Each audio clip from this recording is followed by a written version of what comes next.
Hi everyone, it's Tarrant. And Stella from the Dice Tower. Thanks for joining us. Today we'll be teaching you how to play H.E.R.O, game designed by Peter Schabacher and published by Ely River Games. We are using a prototype copy here of the game, and so the rules and components may not be final. Let's get to it. In H.E.R.O, players are young doctors attempting to do their best to keep things running during a busy 12-hour night shift in the hospital.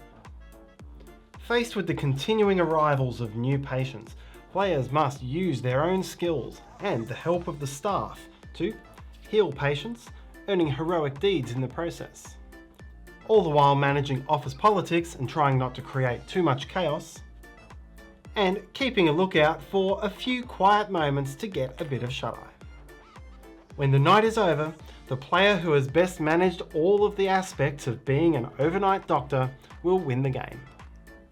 To set up, deal each player a H.E.R.O card representing their doctor and special ability for the game. Each player takes their mini or standee and a scoring bag. These will be cloth in the final version. All players begin in the ER. Place a timing marker next to the round track. Shuffle the patient cards and place them in the top right. Shuffle the staff cards and then draw two who will be the starting staff at the beginning of the game. Find their standees or minis and place them in the hallway. Place the 4 consultant cards in a face-up pile here, and shuffle the journal cards and place them in the library. Keep the heroic deed, chaos, sleep, and remaining timer tokens nearby ready for use. Choose a first player and you're ready to play. A full game of H.E.R.O is played in 12 rounds, each representing an hour of your night shift. Each round takes place in 3 steps. First, there'll be an influx of new patients to the emergency room. Second, support staff will rotate through their night shift. And thirdly, each player takes a turn, starting from the first player and going clockwise around the table. Once each player has taken a turn, you'll move on to the next round, and so on.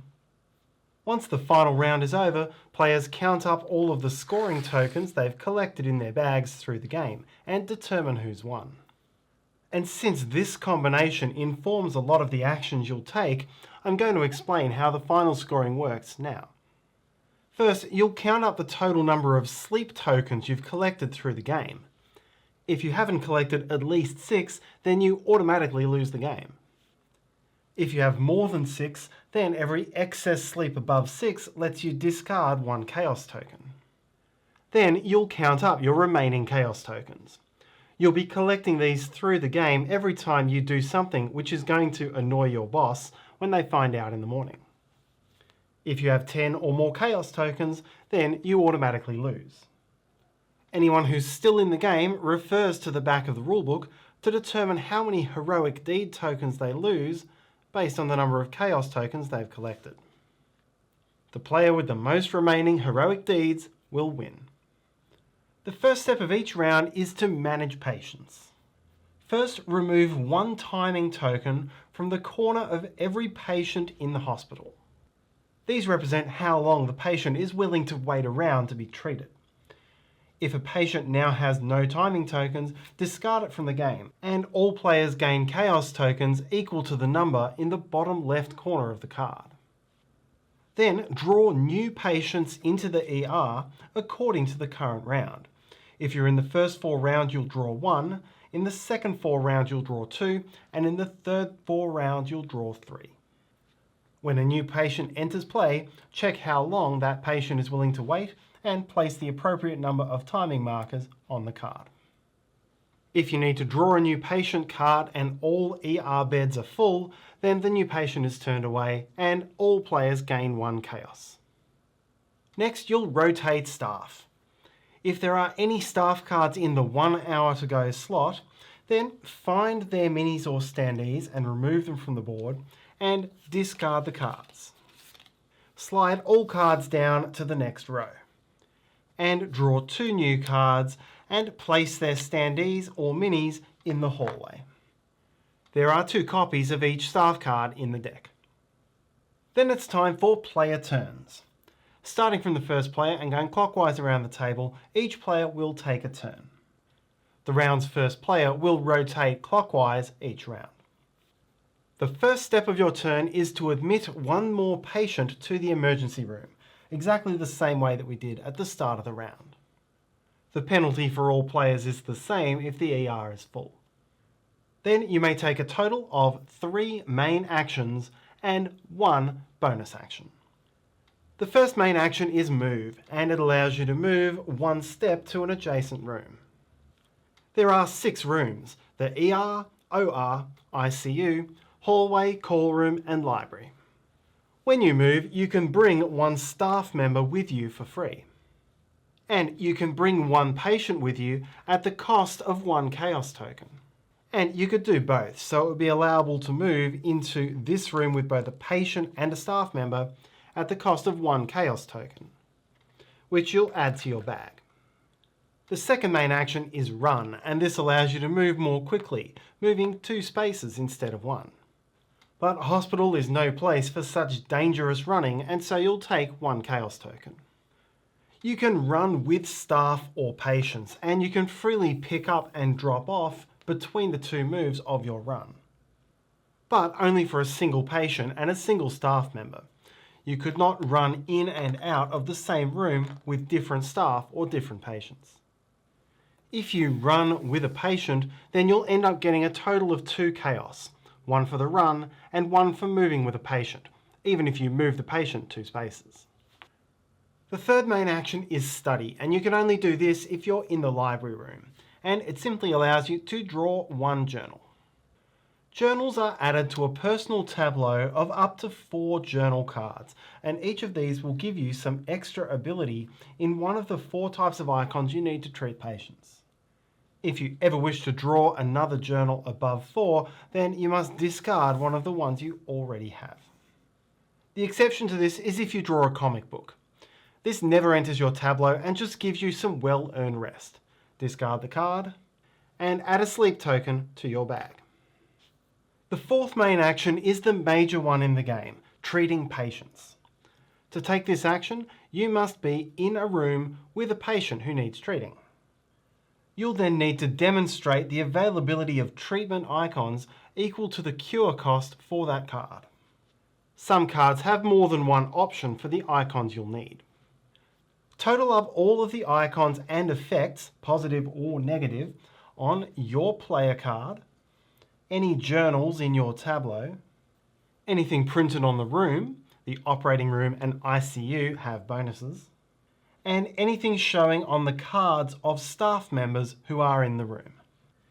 In this instance, Lizzie has 1, 2, 3, 4, 5 physical labour, 1, 2, 3, 4, 5 surgical skill, and 1, 2, 3, 4, 5, 6 knowledge of internal medicine.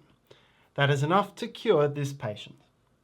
Gain heroic deed tokens into your bag equal to the amount shown in the top right corner of the card.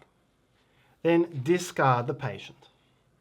Remember again that the negative effects on these 4 staff members are not optional. The med student is helpful but inexperienced and forces you to spend extra actions. The radiologist is good with book learning but very unhelpful with the physical effort. The patient's relative comes with some good helpful information, but her worrying and pestering causes extra chaos. And the bystander films the whole thing and puts you on YouTube, making you more of a hero, but not impressing your bosses. Now, you may think that you and the staff should get all the credit for curing these patients, but as far as your bosses are concerned, hospitals are a team game. When you treat a patient, anyone who's around in the room at the same time is thought to have contributed to that deed. In the game, this is known as the freeloader bonus. Suppose Lizzie and some of the staff successfully treat this dislocated shoulder, gaining 5 heroic deeds as a reward. Kenta, simply by virtue of being in the ER at the same time, gets the freeloader bonus, shown in the bottom right corner, which here is 3 heroic deeds. As such, in HE.R.O, it's as important to be in the right place at the right time as it is to be good at medicine. There are, however, some patients whose conditions are simply so severe that you have to call on the other players for help. To do this, you can call on another player's counsel as your bonus action for the round, as part of your treatment action. You pick another player who is in your room and then use all of their icons, including on journals, adding them to your own as part of the treatment. You will still get the full heroic deed reward for the treatment, and the player whose counsel you called on will get double the freeloader benefit. The fifth main action is sleep. You can only do this when you're in the call room and, quite simply, take one sleep token and add it to your bag. Additionally, if you spend all 3 of your actions in the same round on sleeping, then that little break of uninterrupted sleep gets you a 4th token. Your last main action is to look around for new patients, and you can only take this action in the emergency room. Simply draw a new patient and add timing markers to it in the usual way. In addition to your 3 main actions, you can take 1 bonus action per round, and there are 3 options. One of them we've already seen, getting counsel from one of the other players, that is, using their icons when treating a patient. The second is to call for help. You can bring any staff member from anywhere in the hospital to your current room. But they don't like the impersonal touch, and you gain 1 chaos. Your third option is to call in a consultant. These are specialist doctors who will provide you a lot of icons, but they usually work the day shift. They hate being called in. At a cost of 2 chaos, choose a consultant and bring its standee or mini into your current room. From now until the end of this round, the consultant behaves like any other staff member whose icons can be used to help with treatments, and who can be called to another part of the hospital for 1 chaos. Treat the consultant as if it comes into play in the 1 hour to go row. It will be removed from the hospital at the start of the next round. There may only be 1 in the hospital at a time, so once 1 player has taken this action, no one else may do so this round.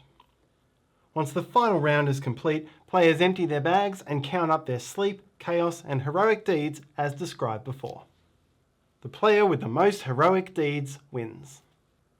There are 2 variants to play.